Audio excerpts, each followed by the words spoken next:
Hello, archaeologists, anti-fascists, and those at the crossroads of the two. We are excited to release here the long-awaited recording of Howard Williams' contribution to the ARFA seminar series from this July, titled V for Viking, Tik Tok, Viking Archaeology, and the Far Right. I'm tempted to say Howard needs no introduction, but then we'd have nothing to put at the beginning of the video. Howard is a very well-known and renowned professor of archaeology with over 27 years of experience in academic teaching and research, now a professor of archaeology at the University of Chester, among other roles. Howard's research explores the archaeology of death, burial, and commemoration in Britain and Scandinavia in the Middle Ages, focusing in particular on early medieval Wales and the Anglo-Saxon and Viking world, but also considering later prehistory, the ancient world, and modern times, huge areas of interest for the ARFA team. Professor Williams is a prolific scholar and researcher, having authored a fantastic monograph which we highly recommend, 2006's Death and Memory in Early Medieval Britain, and 12 edited and co-edited collections. We were particularly interested in Howard's perspective, as many of you will have guessed, due to his further research on the history of the discipline of archaeology and the character and strategies of its public engagement and significance in popular culture and media. Many, including ourselves, know Howard for his video and blog content as Archaeodeath, sharing incisive, politically reflexive perspectives on the public reception of archaeology, including, notably, by the far right. Without further ado, we'll now share his fantastic presentation on his perspective from years of working to combat extreme political appropriation of Viking archaeology in digital spaces. We hope you get as much inspiration for ways of engaging and responding tactically and reflexively as we did. So, without any further ado, Howard, please take it away. Thank you so much. This is such an important, I think, initiative, the ARFA project, and thank you to Dan and Jacob for inviting me to present at such an early stage in what I hope is a very long and continues to be an established project. So can you all see my slides, my opening slide? Is that, yeah, thank you. Well, and it's really I'm a bit nervous and excited to see so many familiar faces and names joining us. And I hope this is an interesting case study, but also I think there are themes of broader, hopefully there'll be some broader themes that you'll find interesting, even if you don't really give a flying fart about the Vikings or Viking archaeology per se. So I'm going to be talking about V for Viking, Tik Tok, Viking archaeology, and the far right. And I suppose I want to, my opening sort of get out clause is that it's a proviso, is that this is in progress. It's very much personal experience driven, and I welcome feedback. We all have very different experiences of online engagement, and this is my take, and it is a take that I'm going to try and maintain as one that's developed from my practice, the digital practice of doing social media. And I'm going to give you an introduction where I identify the problem as I see it of the far right and the pipelines to the far right, looking at archaeology today, Vikingisms, and their archeo appeal. Then I'm going to give you my some context, very briefly, rapid run through of some of the other things I've been doing in terms of public education and engagement, because this is just one aspect of other stuff, right? And I think that's important so you get a sense of where this is, how this relates to the rest of my work online, open archaeology, public archaeology. Then I'm going to give you my case study and give you a flavour of some of the Tik Tok Viking themes that I've been pursuing on Archaeodeath. And then I'm going to come back to some broader implications. So I should be talking for about 40 to 45 minutes. I've got about 55 slides. So it's quite rapid fire. But hopefully you can always slow it down, speed it up on YouTube if you watch this afterwards. So a few Doctor Who episode screen grabs. If you don't know any of the pop culture references along the way, you can always ask that as part of the chat. But I want to start by introducing the problem of archaeology today, Vikingisms, which I crudely just define here as the reception of the Viking age, the Viking world in contemporary popular culture and political discourse, and their archeo appeal, particularly the material cultures, the physical spaces, the buildings, the monuments, how that is such an important part of these Vikingisms is the aesthetics, the art, the built environments. And my problem, I think the problem is that and this is, I'm going to keep this simple and opinionated, is that we're obsessed with good news storytelling. We want to see archaeology as doing public benefit, but does archaeology really enrich us all? I would like to say that we should start with at least being skeptical of that, and with the default that archaeology is actually a blight and a problem in our society rather than something that does any good for anyone, as practitioners, as professionals, as academics, or the publics we serve. We have to think about why archaeology matters. So the CBA and their archaeology enriches us all, and frame their, I know this is partially redrafted and forthcoming, but they say the Archaeology Forum, involving a range of organizations, would tell us that archaeology enhances our creativity, our understanding of change, our innovation, our growth, and our well-being, which you may believe or you may not believe. But I think this bid for good news advocacy without tackling misinformation and disinformation is abandoning the public sphere to grifters and haters, including far-right extremists. And there's no place in this kind of good news advocacy for supporting and funding work identifying and critiquing the dangers with and contested nature of archaeology today. In other words, this is the focus of what we're trying to do in this seminar series and these networks here, is to point out, not just to be harbingers of doom, but to point out the real present dangers of the co-option and use of our narratives in a range of spaces that directly affect people's lives today. Contested places, buildings, sites, monuments, and landscapes, contested symbols and material cultures, contested narratives and tropes. And for marginalized groups and people, this is basically letting them loose. It's completely abandoning them. It's saying, if you've got any problem with current policy practice of your real life, we're not here for you. We're too busy telling our good news stories about how archaeology makes people feel better getting outside and digging in the ground. I'm sorry, but this is an abdication of our scholarly and our professional responsibilities, in my personal opinion. And for me, Viking archaeology is central to this. And I feel that academic organisations and communities in the UK, including archaeology, but not just archaeology, are sleepwalking through a crisis of far-right appropriations of the past. So this is a very timely point at which we need to talk about this. And this is nothing new, but it's never too late to try to address this issue. And Viking archaeology is at the center, but there's a number of issues which I have to raise to make you aware of that I think are problems with our own discipline. I think there's been a reluctance to identify, critique, and combat archaeological misinformation and disinformation, feeding hate and pernicious claims to place people and history. And it's so much easier to be performative in our outrage and do snobbish finger wagging. That's far easier than sustained research and coherent campaigning against that misinformation and disinformation. And the current focus globally and in the UK on pseudo-archaeology fixates on ancient aliens, ancient civilizations, and paranormal narratives. And while those are important fields that we need to combat, that fixation is not helpful when, for me, from my perspective, from my academic stance, some of the most pernicious narratives and misuses of the past are about proto-historic and early historic archaeologies, of which the Viking Age, Anglo-Saxon archaeology, early medieval Wales and Scotland and Ireland and other parts of that mix are all implicated. But particularly the Vikings are a central component of this on a global scale. And our focus is often on semantic policing over tackling the narratives, materialities, symbols, and contexts of use and misuse of the past. We love to have a good old argument about terms, whether it's ethnonyms or it's generalized connections of past and present.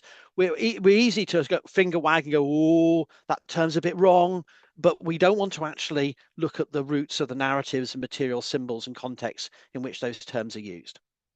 So we need to not fixate on the far, and this is a final point that I'd love to hear people disagree with me about, but I think it's not so much about identifying the far right and fixating exclusively on their narratives.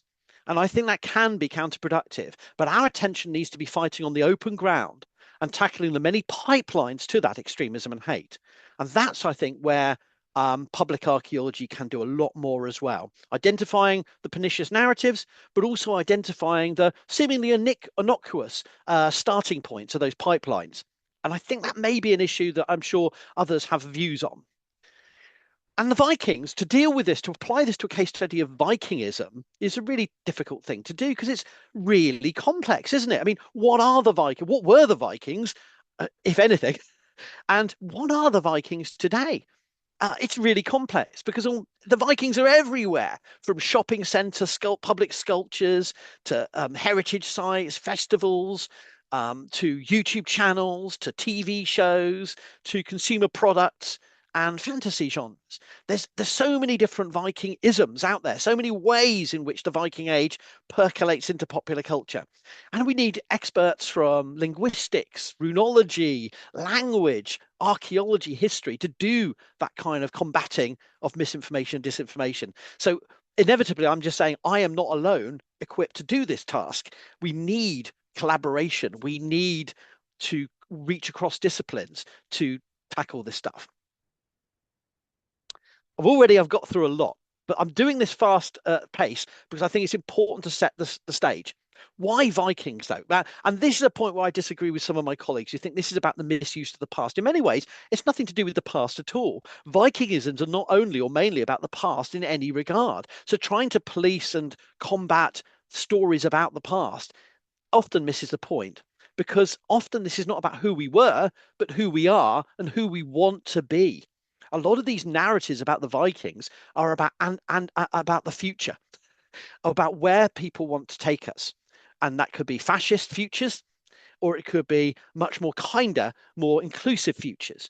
But this is not simply about what we say about the past, but it's about what we say today and for the future. And the reason why the Vikings are so important is because there's so many scales and facets to it. The Vikings feed into concepts of whiteness, global import of white identities, white supremacy, ideas of being European colonial, of being settler colonists from Europe, whether that's in Australia, New Zealand, Israel, North America, South America, Central America. It can be anywhere, but it's about that European identity claim.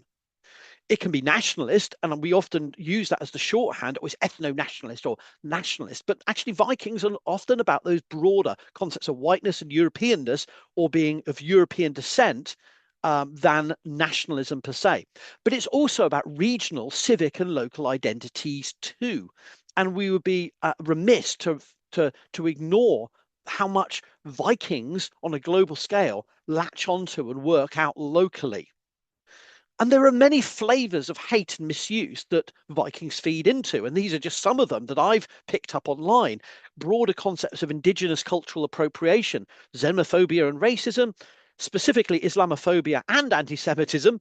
And you'd think that's a bit of a convoluted journey, but my word, I could do a whole lecture about anti-Semitism within Viking studies. It's a whole thing, but I can't do that here. But I believe you me, it's there on the internet.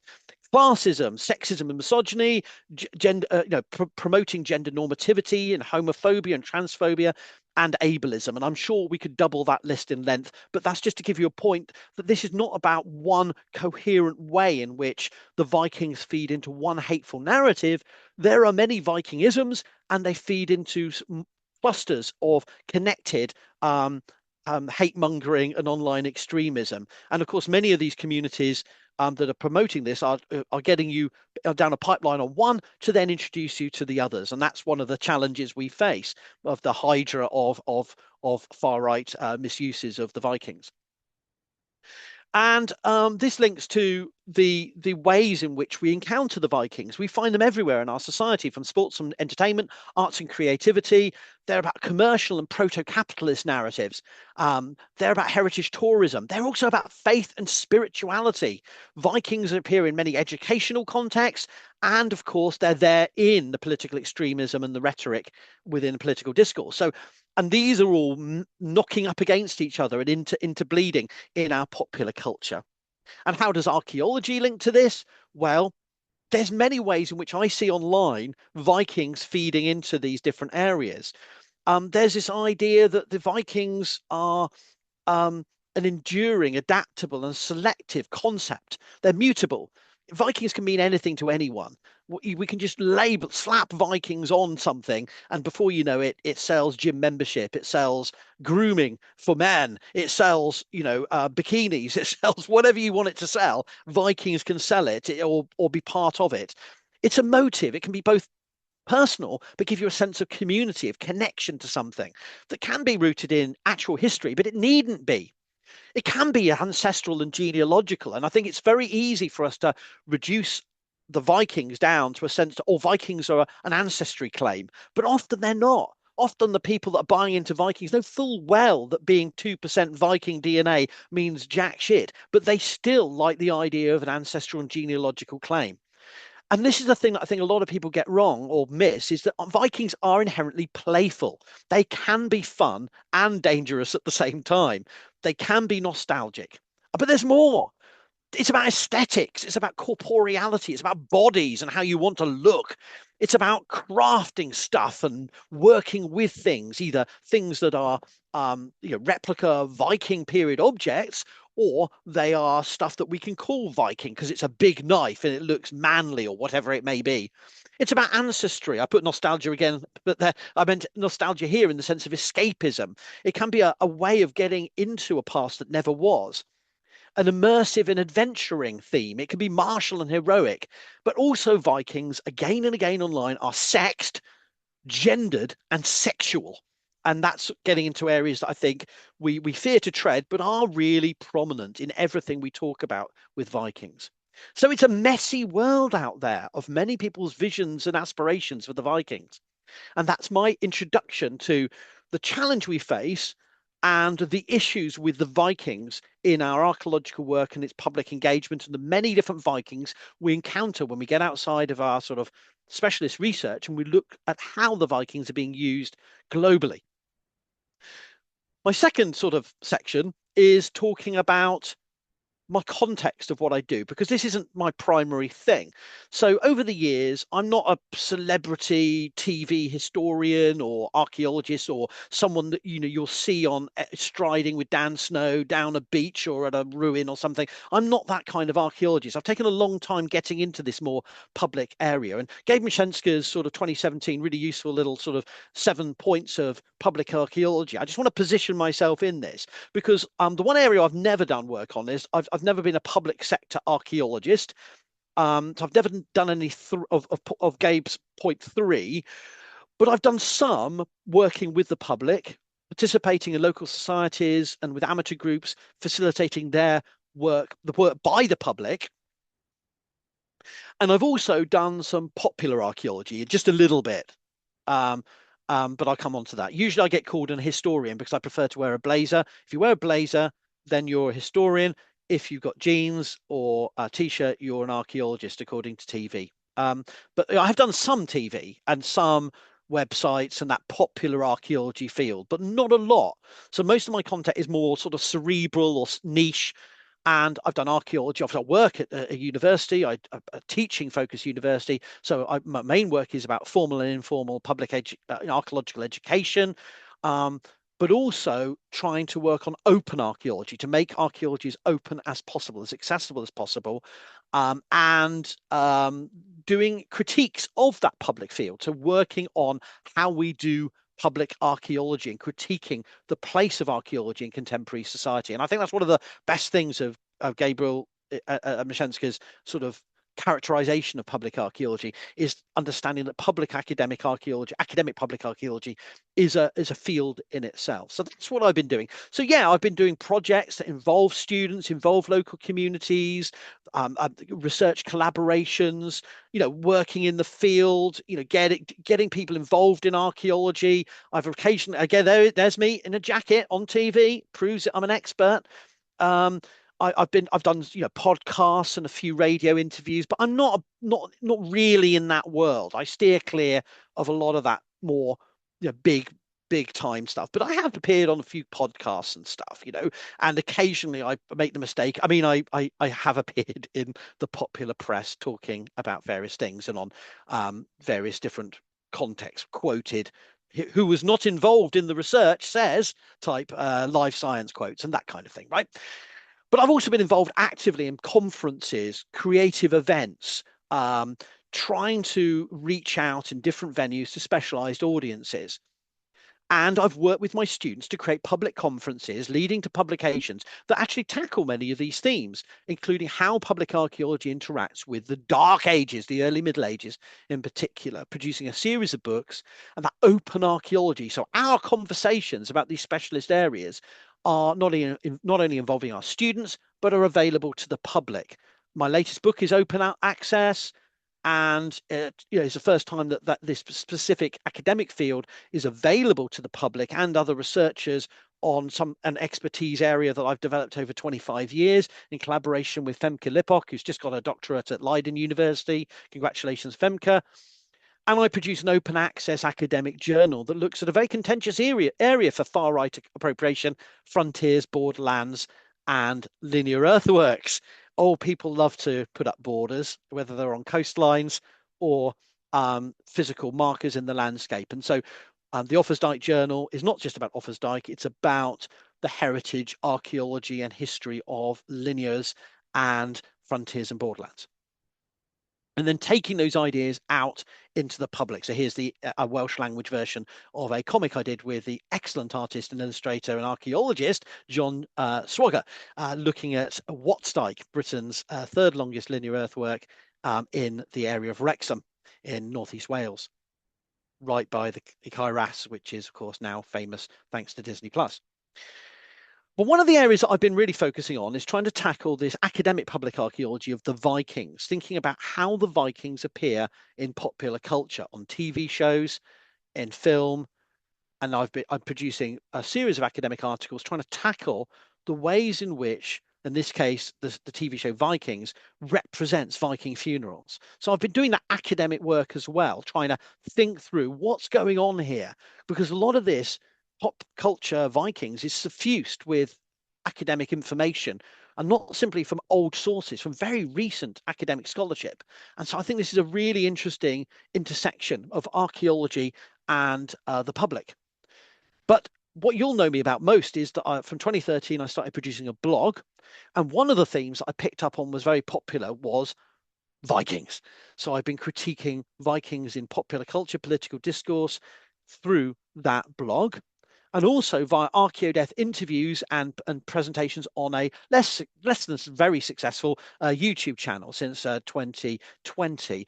But as you can see from the recent range, conversations with a tattoo artist who specializes in Viking designs, talking with an expert and a YouTuber on Viking literature and language, talking to an expert in Viking burial practice, an expert in Viking assembly practices, an expert in the public history and reenactment. These are ways in which we can bring these conversations, these niche conversations about how we do our public work into the public sphere.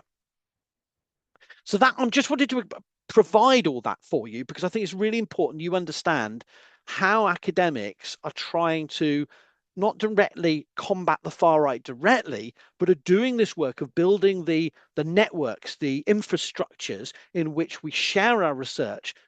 We're transparent, rigorous, and responsible and accountable in the way we do our work online. And that leads me into my case study, which is TikTok Vikings on Archaeodeath. So from 2020 as well, I set up this TikTok account at the encouragement of a doctoral researcher at the time at the University of Manchester, who said, Howard, you should try this. And then I went, no, rubbish. But anyway, here I am. So this has got a little bit more popular. And I thought Vikings is only one of the themes I address. But just to give you a sense, I'm using TikTok to do a range of things dealing with the archaeology and heritage of death and memory. But one of the things of a short form video format is that it allows me to share and critique new research and discoveries, respond to questions and contemporary public debates and news, critique heritage, popular culture and political discourses on Vikingisms in a direct, all of this in a way that I don't think is necessarily effective for me on other media. This is something that I think is you can't easily do on social media in the same way on other platforms. At least I haven't been able to. Yes, combat misinformation and disinformation is part of that. And to try and educate in an informal way with humility, but with a bit of arrogance as well, because I think we do have to push against in these formats. We can't be too humble. We have to assert our expertise in these spaces, but with a sense of we're open to challenge, we're open to critique, we're open to conversation, as long as it's polite and not toxic and it's not directly with extremists, but we can come back to that point later. And with humor, I try to use my own weird blend of humor to convey information. So I've been using TikTok to talk about a range of issues on the archaeology of heritage and heritage of death and memory, but Vikings have featured prominently. And people have liked my Viking content a lot because everyone knows something or thinks they know something about the Vikings. So let me give you an introduction to some of the key themes I've found I've encountered online. I've learned how to combat online by being online. It's the practice of being involved in that medium. You realize the tropes, the narratives. So you don't have to be scrutinizing the far right sites. You pick them up because people are parroting them at you. Trolls or other people just say, I heard that the Vikings are all white. I heard the Vikings all were colonists. I heard the Vikings enslaved this, and you pick up these narratives and you respond to them. And that dialogue that is important. It can go wrong, but it allows you to be responsive to what the narratives are being peddled in popular culture and how we have to be responsive to ways of dealing with it. So here's some 4 examples. Me reacting to a video that the Vikings are the Germans and the Germans come from Turkey, and you easy to debunk maybe, but it's a lot of these narratives about Viking origins and where the Vikings got to. Myths about where the Vikings got to in the New World are particularly pernicious. That there was an idea of a Viking empire, that Vikings were a civilization, that they settled the whole of North America. These are things that are perhaps easy to debunk, but they're prevalent out there, and people benefit from hearing an expert, not necessarily that I've done primary research on Lonsa Meadows or Viking North Greenland, but that I can speak to the sources that I'm available to and to address those issues. People are obsessed with Viking warfare, militarism, and masculinities. So when Novara Media made the mistake of interviewing an evolutionary psychologist, I think he is, saying that all Vikings were incels, one of my more popular videos was not only combating that, but then I had to combat other historians who are misrepresenting what he'd said and what we know. Likewise, there's other popular historians online that I spend a lot of time locking horns with or pushing back against, and combating misinformation about the warrior status of Vikings and their prowess in battle, their tactics, all that nerdy manosphere, masculine obsessed war history. And if we enter that space, it's a perilous space, but it's an important space for experts to be appearing in.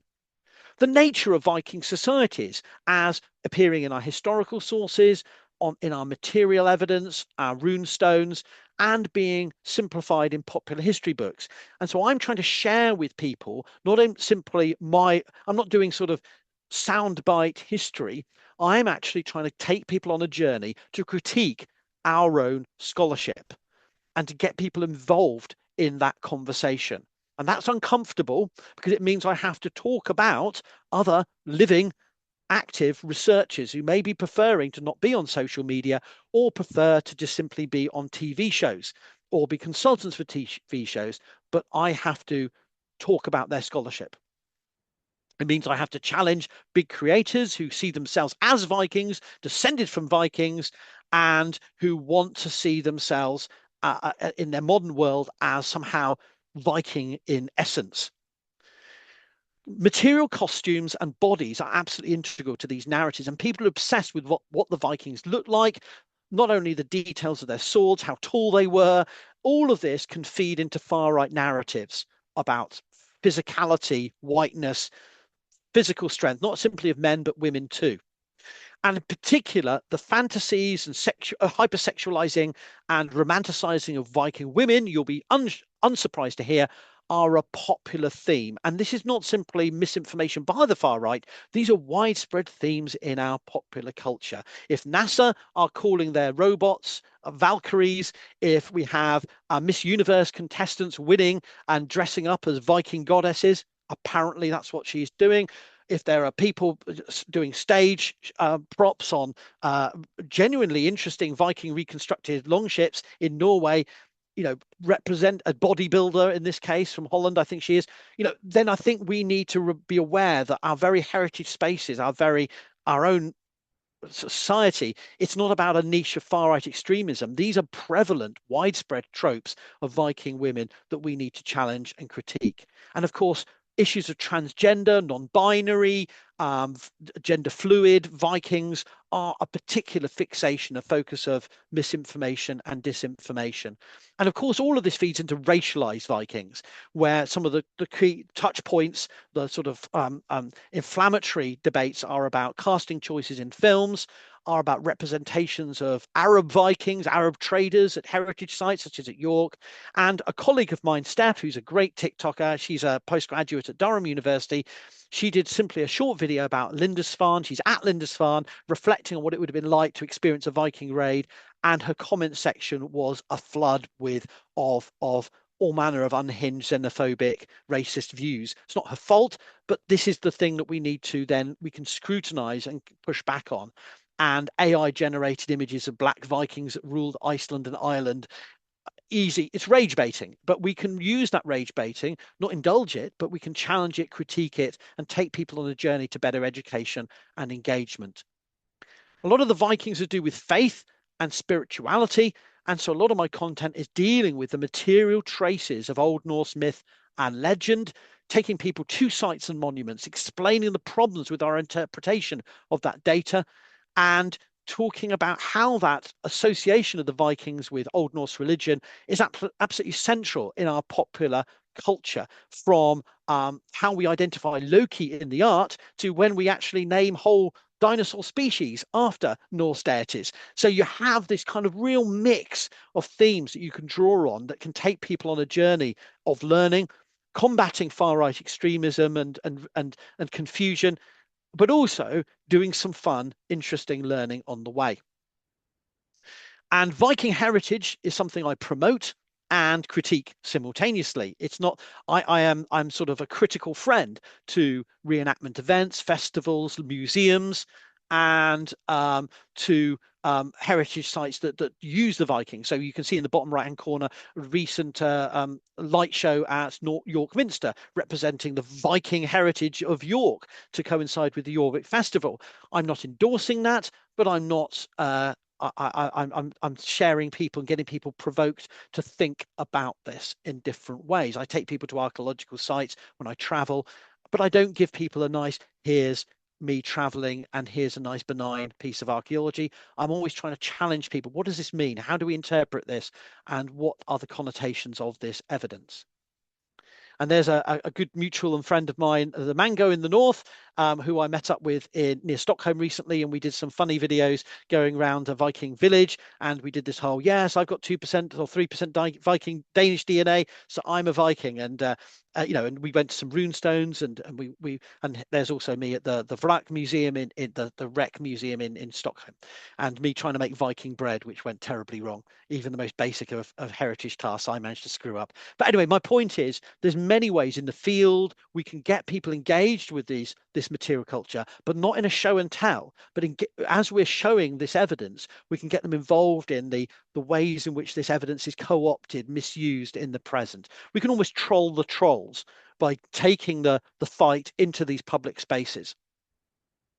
And yes, I do some news, and I also critique the news, the news of archaeological discoveries. And so I talk about how archaeology is reported, and the big face on the screen, which you can tell is much younger and prettier than mine, is not me. It's my mutual friend Stefan, who is a Norwegian archaeologist who does brilliant content.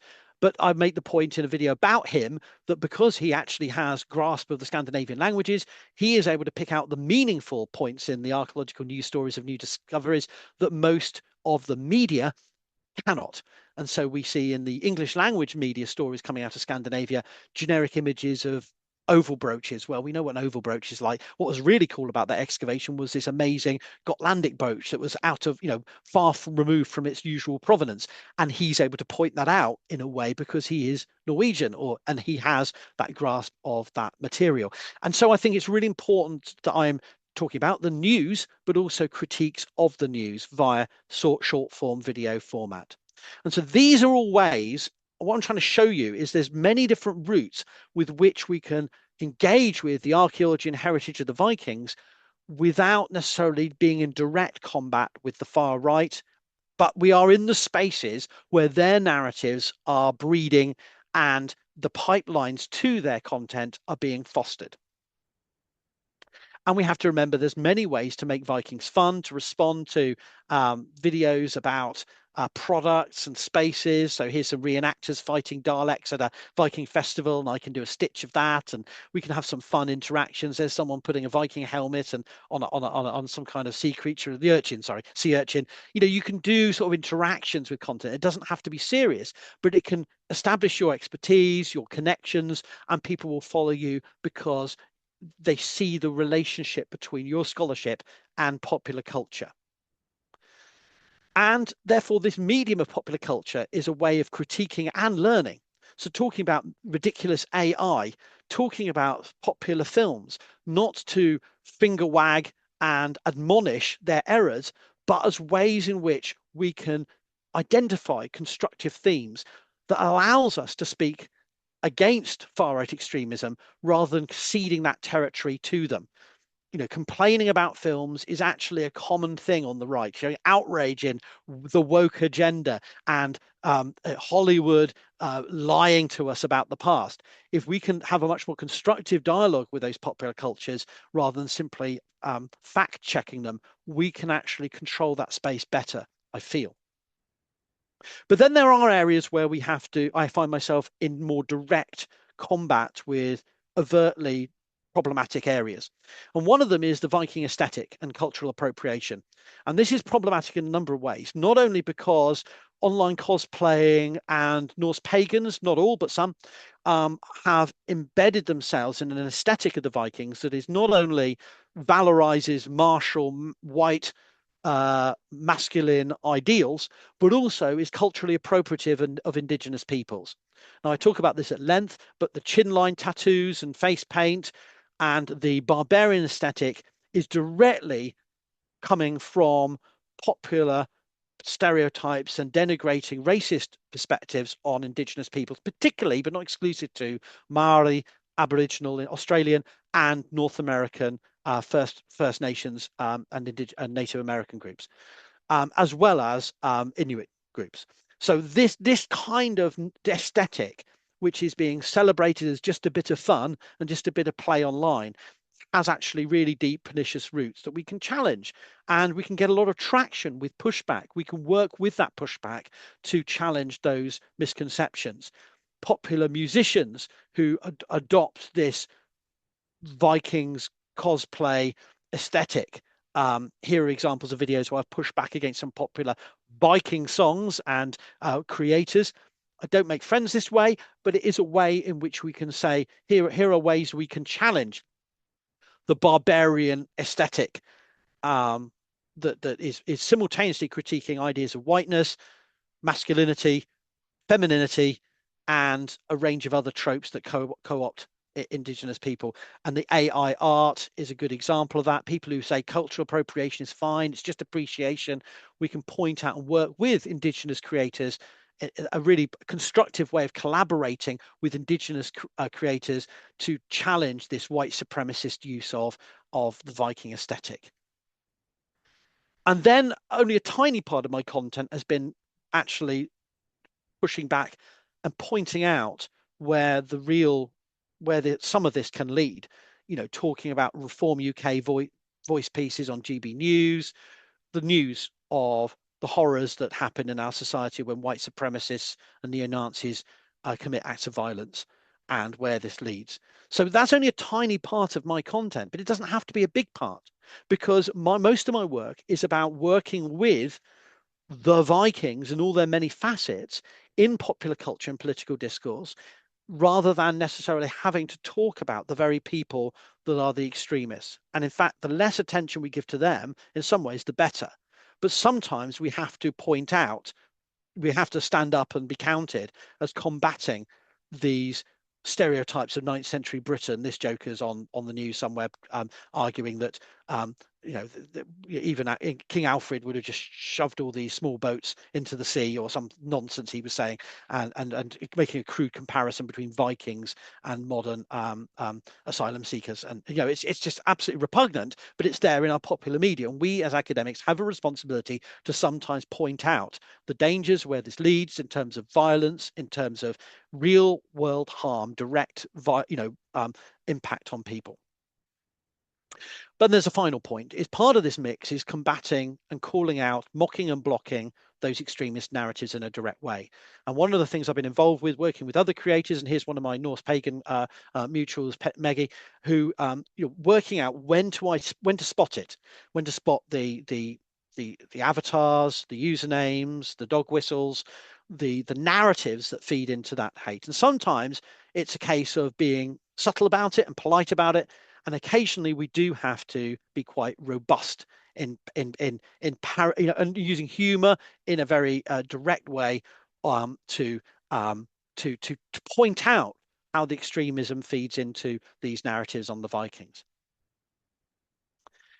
So what I'm giving you is a little window into the messy challenges we face in these online spaces of identifying the narratives, working in that general open spaces, talking about heritage sites, political discourses, pop culture, aesthetics, the body, gender, sex, sexuality, because that is the way we can do the work to combat the extremism, rather than just saying, this is a hateful idea, oh, we better not do that. That rarely gets you very far. But by doing this work, getting your hands dirty a little bit, but actually getting at what people are interested in, into the narratives that they're exposed to, is a way in which we can begin to push back, I would contend. Now, it may not be particularly successful. I'm far from a big creator on TikTok, but this is, I think, the basis of what we can start to do. We can replicate and build upon moving forward with the many challenges faced by that digital social media world. My final section is, what are the implications of this then? How do we build on this? So I've been already trying to identify in my publications over the last 5 years how we need to have a stance that is actively about moving beyond denouncing false and pseudo archaeology, even though that's critical. Having a go at Graham Hancock, having a go at big budget TV programs that promote this nonsense is part of the mix. But we also have to do it so that on the groundwork of working in these spaces, to work collectively to create exciting, engaging narratives that challenge existing audiences, not create cozy history hit formats, but actually create disruption, disturbing stories, make people feel a little uncomfortable with what they know. And that, from grand narratives down to local histories, we can do this through the early medieval past, including the Vikings. And we can do that we don't have to be necessarily arguing with extremists. We can do this, but challenging popular narratives in a way that is sensitive, robust, and sustainable if we're in those spaces in the first place. So I did a response to Professor Søren Simbeck of Aarhus University in his piece criticizing museum exhibitions of Vikings. And one of my points, I had a number of points of criticism of Simbeck's work. I actually think his paper is really good, and he's challenging how we're popularizing the Vikings in a way that is potentially damaging. And I'm 100% with him on that. But I'm pointing out that here, an obvious point maybe to you guys, is that who cares what goes into our national museums if we're ceding 99.9% of digital spaces to this nonsense? It doesn't matter what we put in the museums. It doesn't matter how many artifacts of genuine archaeological provenance we've got little labels and put into a display if we're not engaging with these digital spaces. And I've used the model of this is to my title. I've used the anarchist graphic novel and film V for Vendetta as a model, because this is both in terms of, this is our most popular Viking funeral that we don't really recognize. V's funeral is a Viking funeral. in popular terms, not in terms of archaeological terms, but in terms of popular culture, but also the graphic novel in particular gives us a story of how we fight fire with fire, not in terms of perpetuating the hate to fight hate, but in getting dirty in these spaces, getting into the nitty gritty of these narratives and challenging them head on, not necessarily by getting into fights with those people, because I think that goes nowhere fast, but in challenging, being robust in our response to the pernicious narratives. So I've published that as a piece in a book about how we move from that way of thinking about combating extremism. Obviously, in the fictional novel, it's fighting a futuristic but now past fascist British government, Norse Fire government, which is disturbingly close to many aspects of our politics today. But let's not go there. And then my final piece that I've already published on this is about thinking about how do we do that locally? How do we challenge the global Vikingisms? And I mean global in terms of not only physical spaces, working at festivals, and this is the Hesham Festival that's on 2 days' time, this coming weekend in Lancashire, on the Lancashire coast, where we have real archaeological finds of Viking Age date, rubbing shoulders with horned helmets, with people selling Viking cheese, Viking mead. We've got that messy interpolation of different kinds of Vikingism in the same spaces, but also online. We can't bracket a pure, clear, nice, simple, cozy Viking world that suits our academic sensibilities, and from which we can look out and go, oh no, there's all that rubbish going on around us, but we've got our nice little Vikings here that are inclusive and friendly. We've got to get into that messy world where we've got 10th century hogback stones and kids wanting to go on a theme ride with a Viking, Viking connection, or fight with some wooden swords, as well as some really good authentic Viking reenactors there as well. And that's the challenge I think we have moving forward. And my recommendations, for what they're worth, if you're still here and listening and think there's anything I've got of merit to say from my TikTok experience, is that we need to be ethical and responsible in our projects and dialogue with stakeholders. We've got to be responsive and proactive, because I've learned a lot by staying with narratives and realizing that you've got to be learning what the nonsense is of flavor, because extremists will always change the story. They don't care about the facts. So you've got to be responsive and proactive to the changing, shifting debates and controversies. We've got to think about the tangible and the intangible heritage.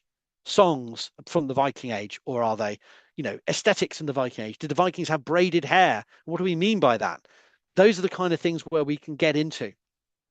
Think about the interface between real world and digital media. Think about that contextual local perspectives, working with local communities on global debates and discourses. Challenging, critiquing misinformation, disinformation, sure, but also building engaging narratives to co-opt and combat the pseudo-archaeology, misinformation and disinformation. So that's my thoughts. But of course, I heard it said, we don't challenge this as archaeologists. Yes, we do. But we must do more and together. And there are a range of TikTokers. I'm a small fry. There's some really great TikTokers that are doing this work for us. And I say for us because most UK, and I think most also global academic organizations and professional organizations don't want to touch this with a barge pole. They want the good news advocacy, and we're leaving it up to students, and we're leaving it up to enthusiasts to do our dirty work for us. And that's not good enough. But there are some great TikTokers out there who are doing that work for us at the moment, and we should be giving them all the credit and all the support for challenging this extremism, because they're the front line. And I'm open to dialogue and collaborations beyond long-established bad faith actors inside and outside the academy to help that happen, but it can't be down to me either.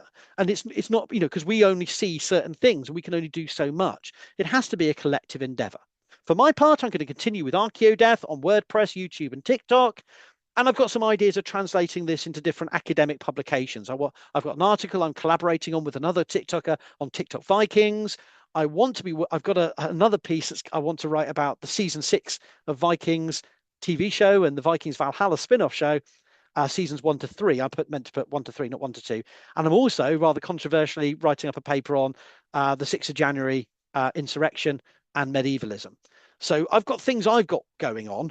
But I think for all of us, just to go back to why we're here, Dan, Jacob, this is hopefully going to spin and run and run. I appreciate that I am giving you only sort of half-baked provisional ideas. I haven't written this up yet, but I hope I've given some helpful pointers for people to think that doesn't work, that might work. That's the kind of things we perhaps should think more of. And so with that in mind, I really appreciate all of you listening, and I'd love to hear your questions. Thank you very much. Fantastic. Thank Sorry, you I so went on much, a bit Howard. long. I appreciate it. No, that's perfect. And thank you so much for that. That was really fascinating. And I think exactly like you were saying at the end there, I think that's exactly when we formed ARFA. That's what we had in mind, us discussing here's what we're finding working, here's what we're finding maybe doesn't work. And that's where we're setting the debate is solution focused, is like we acknowledge it's happening. It's obvious it's happening. There's the important thing now is what to do about it. Yeah. So I think I think you give some really fascinating examples of how we can engage with that there. So firstly, I think we have some questions that were submitted to Howard via the Google Forms that Jacob's gonna kind of read out for us. So that'll be a treat. And yes, anyone else, please pop any questions you have in the chat, or again, raise your hand and we will get round to you and you'll be able to ask a question to Howard as well. Thank you. Hi, folks. Thank you so much, Howard. That was really, really, really brilliant. And yeah, some really impactful, thought-provoking stuff. And yeah, we did. Thank you so much to everybody who sent in questions before the talk. We had a few. Some of them I think were answered quite well during the presentation, so I'm going to focus on the ones that didn't really get addressed. One that's quite interesting. Someone wanted to know, Howard, have you ever been approached in person to complain about any of your digital content? And how did that look for you? And what was that like? No, I haven't. A simple. I've had various threats. I've had complaints.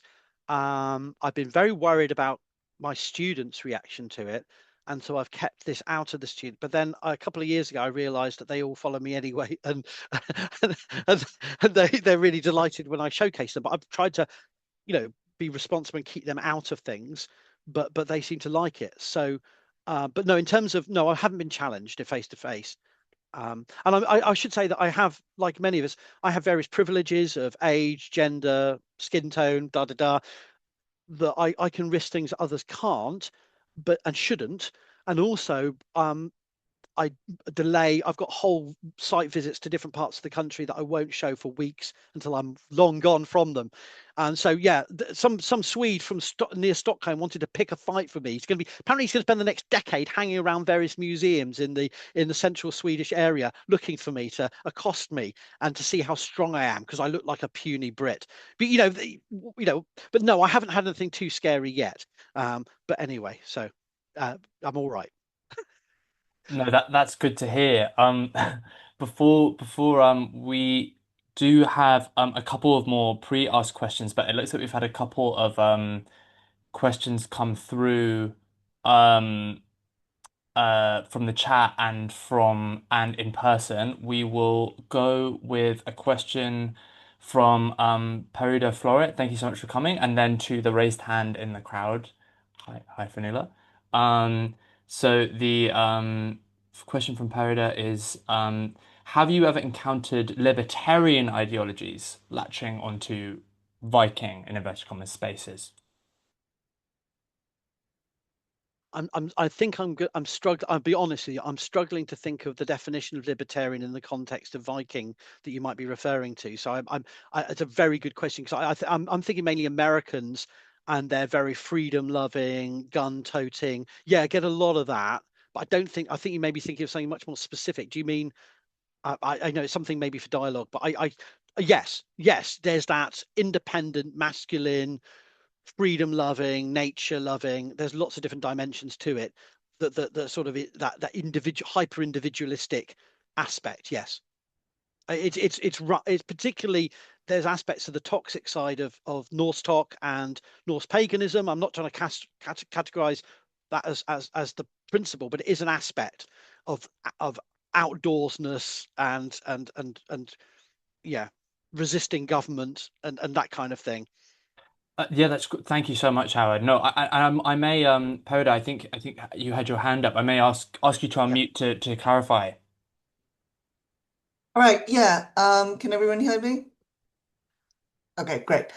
Um, I'd say this because I've had experiences where, especially with, I'm affiliated with the Viking Valley Gudvangen in Norway. Um, And on their social media, I've had libertarians come in and say, "Oh, I'd love to live there. Imagine no government, Yeah. no Yeah. rules."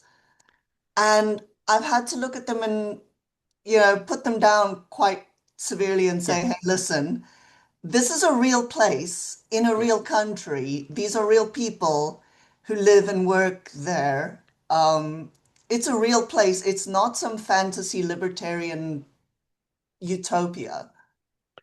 I think a lot of they're latching onto the aesthetics, that sense they can get outside themselves. Yes, I mean that is and the Walls of Vinland and that North American versions thereof is rife, and that's where a lot of the indigenous appropriations come from, particularly for North Americans. They want a kind of nativism, but without real natives. They want their white version of it, and that goes back right the way back to the 18th and 19th century. So you have this kind of that is strong, and it's that independent morals, independent choices outside of government. And of course, that's completely counter to what most people understand about the Viking Age. It's one of consensus and the thing as a place of, I mean, it's hardly an equal society, but one where you couldn't live outside of it. I mean, very easily anyway. And it didn't go well for those that did. So yes, I think we have to combat against that libertarianism, and I hadn't framed it exactly that way, but that is a theme that I should perhaps have put on that long list. Fantastic. Fanula, I'll now unmute you to ask your question.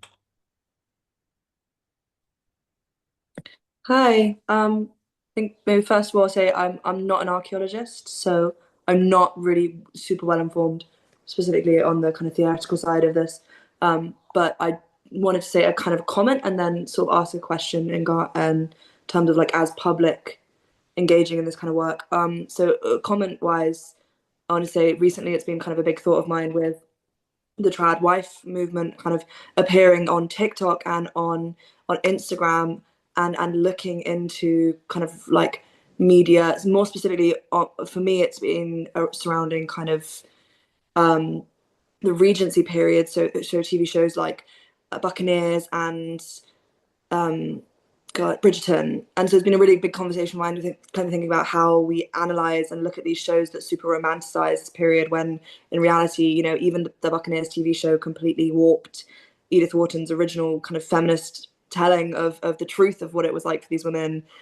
So I think all I wanted to say comment wise was that it's what you were saying about these other kind of people on these social media sites, on sites like TikTok, doing work like what you're doing surrounding kind of combating misappropriation.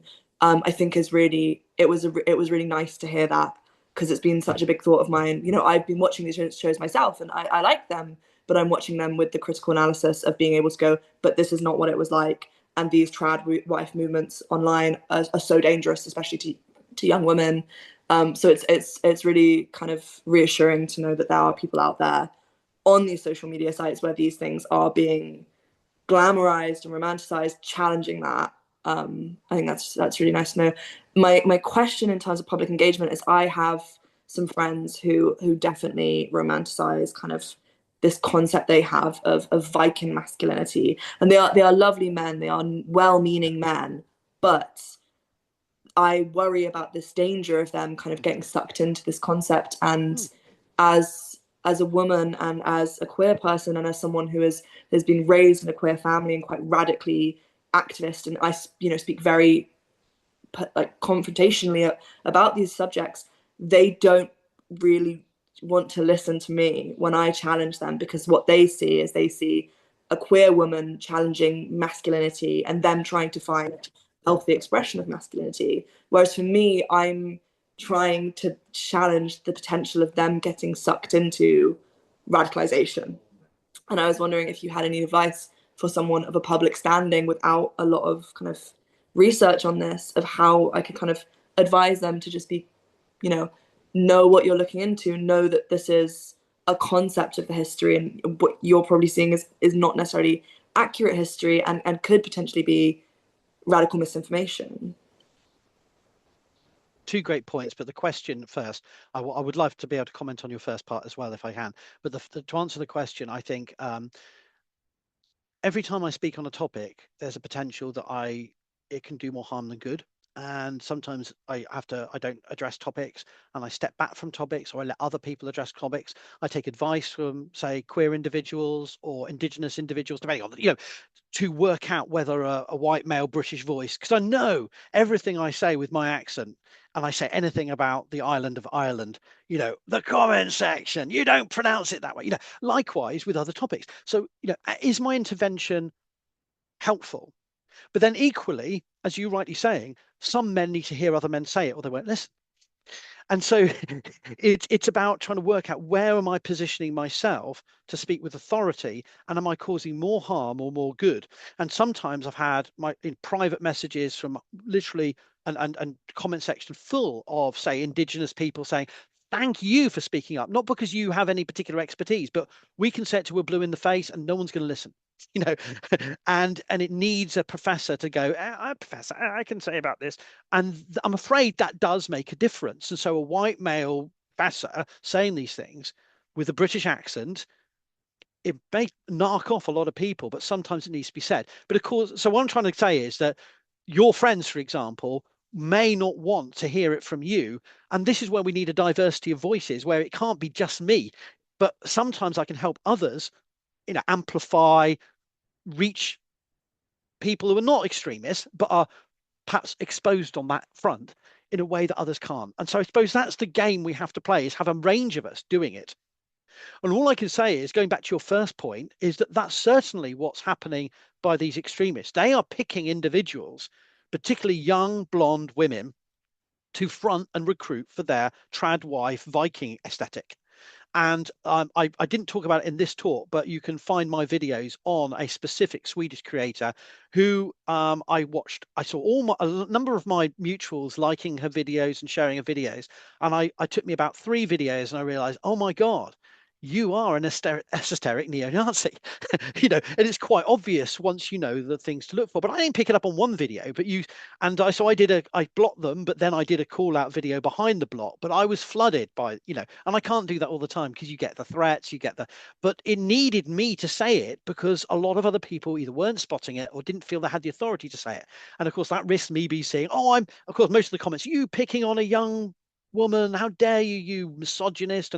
But you have to take that. The way you balance that is making sure that you're not coming across as promoting misogyny, but you are challenging the narrative and the trad wife aesthetic. So it's about making sure you consult with others behind the scenes to make sure your voice is going to be effective, rather than just adding to excuses for those groups. Oh, look, that professor doesn't like us, therefore I'm a victim. So it's about trying to balance that. So I suppose those are my responses to you on those points. It's an ongoing struggle. When to shut up, when to pitch up and speak out.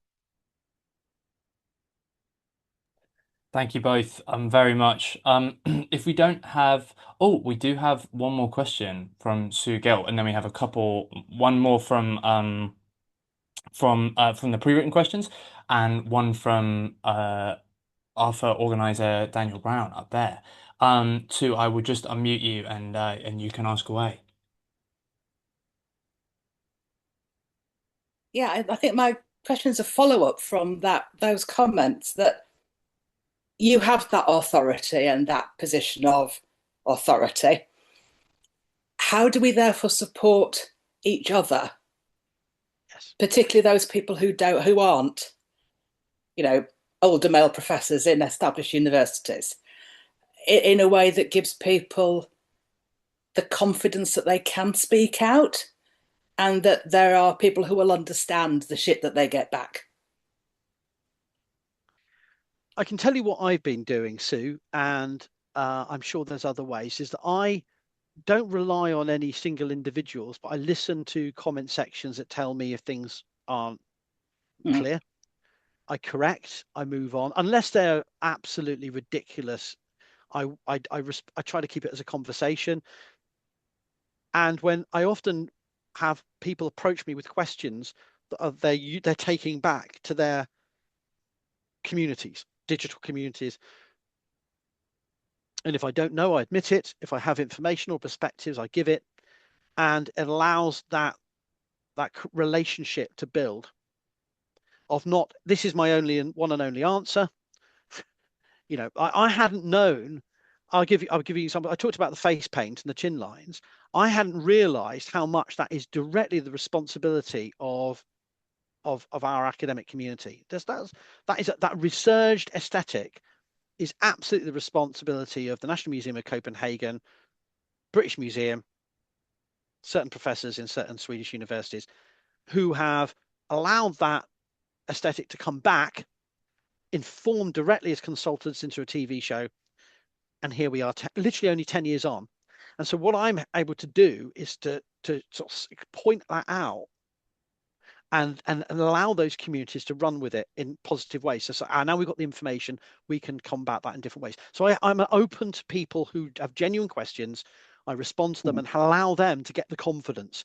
Just pick up the sources. I'm always doing videos about, here's a source. I brandish a book. I just did a video brandishing a book talking about whether Jormungandr is a snake or a dragon, you know, and oh, I don't know, but Stephen Mitchell in 2019 says this, you know, so people have that confidence to see me picking up a book and see me looking at an open access article and going, oh yeah, that's how I can do that myself. And I'm dealing with most of the people who are not academics I'm dealing with have also many degrees or many expertise or professional roles. They can do that research themselves. They just need that little bit of confidence to know they can do that for these topics.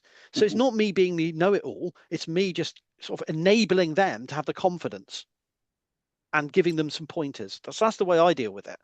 Mm-hmm. Thank you. Sorry, guys, not quick enough on the draw there. We have do you know what, Perida? I'm gonna throw straight to you. Whoever pre-asked that question, they can wait. Perida just asked if you could give any more detail on the role of academics who consulted on TV shows. If you could, yeah. And video games and others. So this is public record. You can see academics in the UK and people I really like and respect who have consulted on video games in a range of capacities. And I'm not blaming them for doing that, but they've talked about this. You know, Professor Claire Downham at Liverpool was a consultant on Assassin's Creed Vikings, Assassin's Creed whatever, all the V's, Valhalla. Neil Price consulted on the TV show Vikings, and it's. I mean, I'm not saying they're to blame for everything, every bit of nonsense that Michael Hirst put into the TV show.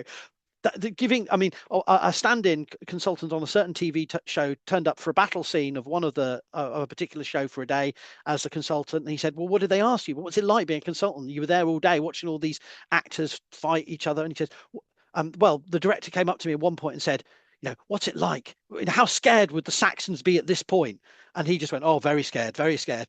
And that was the level of his consultancy. So we shouldn't perhaps, I don't want to denigrate these consultants for doing that work. What I'm saying, though, is that we have co-signed that fictional narrative and those aesthetics.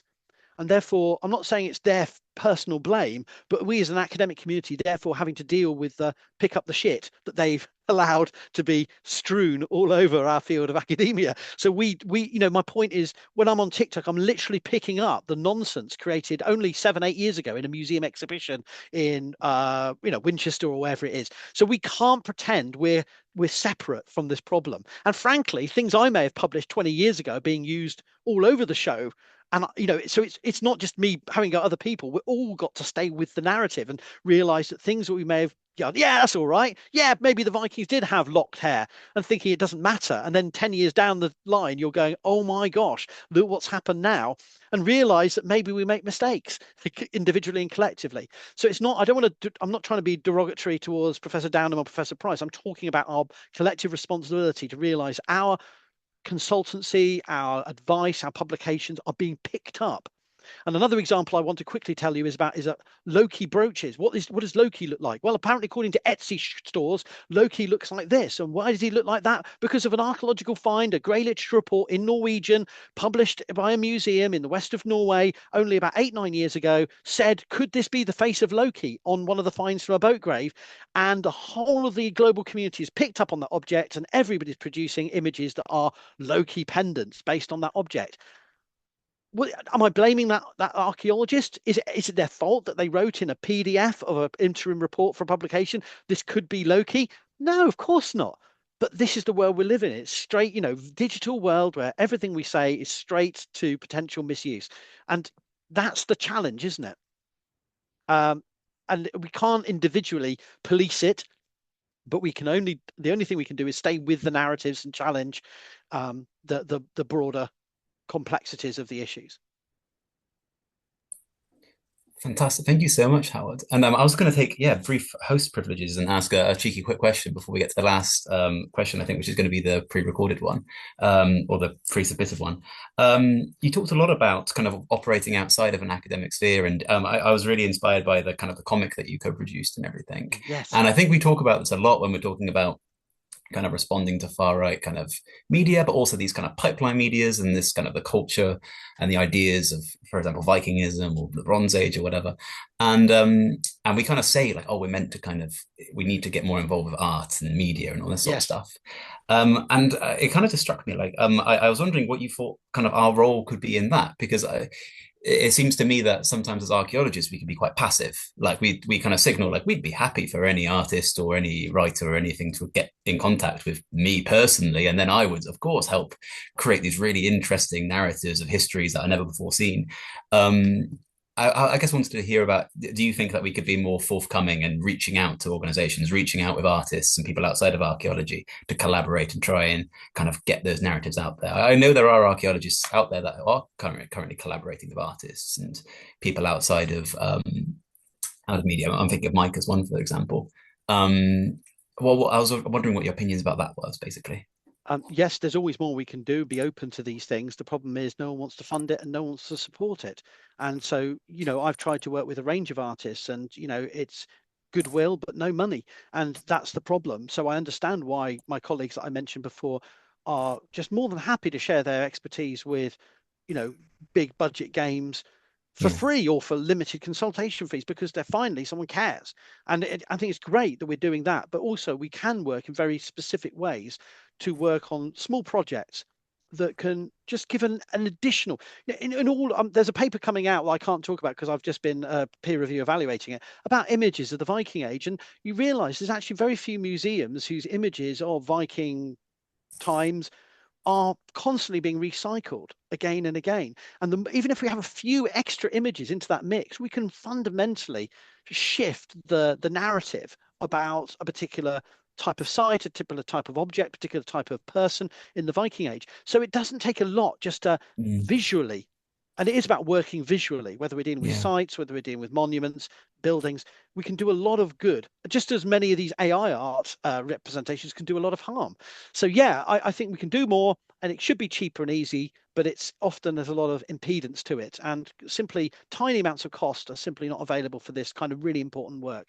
And yet for SciComm work, you see major peer-reviewed articles, again thinking of ones I've just peer-reviewed, where one montage shot explaining funerary practices from this particular culture transforms the paper and helps it to reach a broader audience. And we see infographics doing that job too.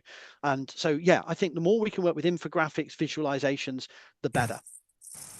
Fantastic. Thank you so much. And I think Jake is going to read out the last question, which is the final pre-submitted one. Thanks so much, Dan. That makes me feel like a radio host. The last question that I just thought was quite interesting. I imagine you could reply quite quickly. Someone just wrote, "Do you block a lot?" I know you mentioned it in your presentation. Daily, repeatedly, constantly, block. And it may mean that I'm occasionally blocking people who simply do the text equivalent of looking at me funny.